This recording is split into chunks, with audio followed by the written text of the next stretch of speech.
Hello everybody, I'm Prof. Bunny and welcome sa ating YouTube channel. So this is my part 3 of my series ng C# programming.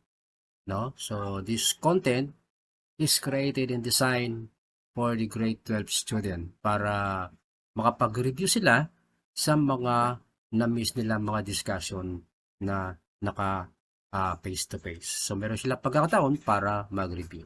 Okay?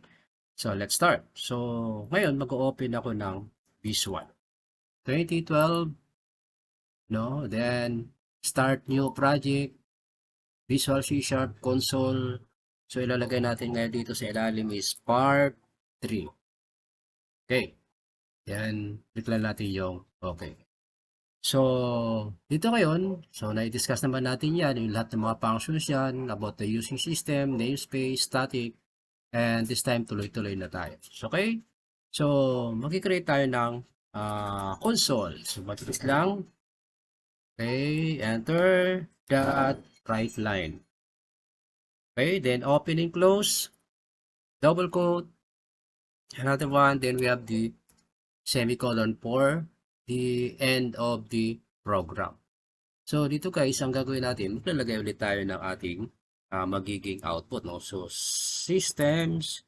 Okay, so ang gagawin natin, mabaguhin naman natin ano. So, halimbawa,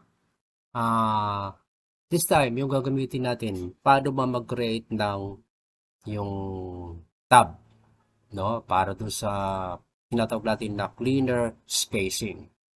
So, maglalagay tayo ngayon, so halimbawa, name. Okay, so lalagyan natin ng name. So, name, backslash. So, this time, magamitin natin yung backslash t. Okay, so, backslash t. Para dun sa tinatawag natin na tab. Okay? Then, age. So, lagyan natin ngayon yung age. Okay, dito sa age. So, maglalagay ulit tayo ng backslash t. Okay? Once again, yung, halimbawa, yung course. Okay, gawin natin course. C-O-U-R-S-E. So, backslash t is course. Okay. So, console.writeLine, the name, the age, and the course. So, ang gagawin mo dyan, mag-enter lang tayo. Okay. So, dito ngayon, mag-create tayo ngayon ng data. No? Halimbawa, yung name. So, lalagyan natin siya ng pangalan. So, kopyahin muna natin yan. Control-C, o kaya copy. Then, enter natin ng control. So, yung name, other name, halimbawa, lalagyan natin siya ng lagyan natin is my name. O, iba na lang, pangalan pa na, no? Halimbawa is John. Okay? So, yung age niya, for example, gawin natin siyang 20. Okay? So, yung course niya ngayon is the, lagyan natin siya ng BSIT. So, BSIT. Okay.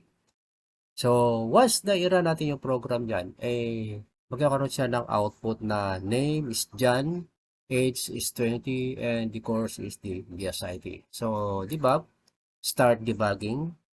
So, again, hindi natin siya nakikita. So, again, nakalimutan natin ilagay yung console, okay, console,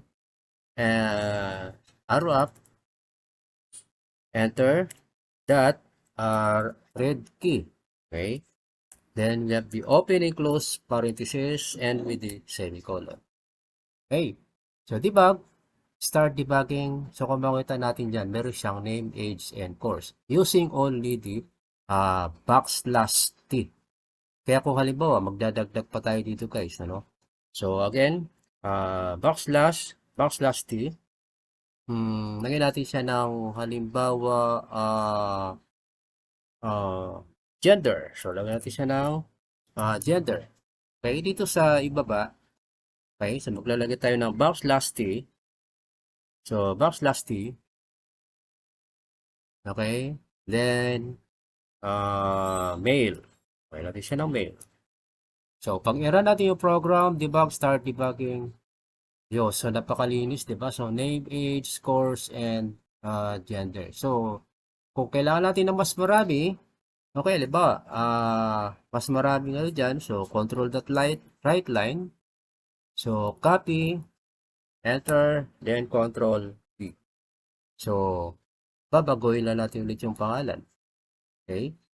So, halimbawa, dito si Peter. Okay, lagyan natin si Peter.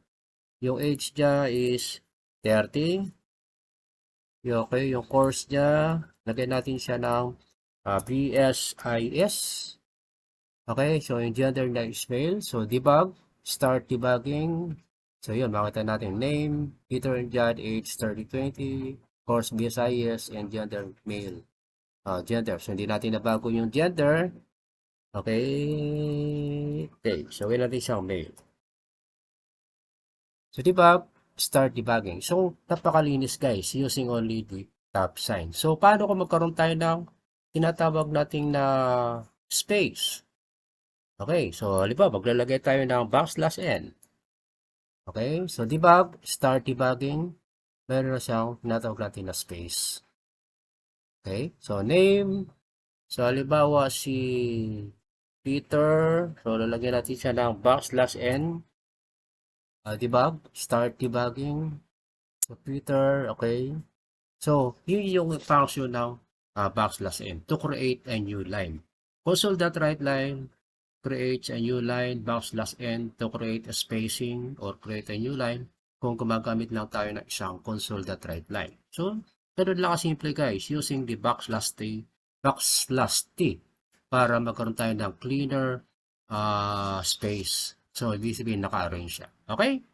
So, that's all once again, and thank you for watching, and serve this as your reviewer para dun sa mga na-miss yung ating face-to-face discussion. So, lahat ng mga estudyante na absent, pwede sila mag-review para makapag-catch up sila dun sa ating topic na ginawa during the time of face-to-face. Okay, thank you very much and see you on my next tutorial. So, bye-bye!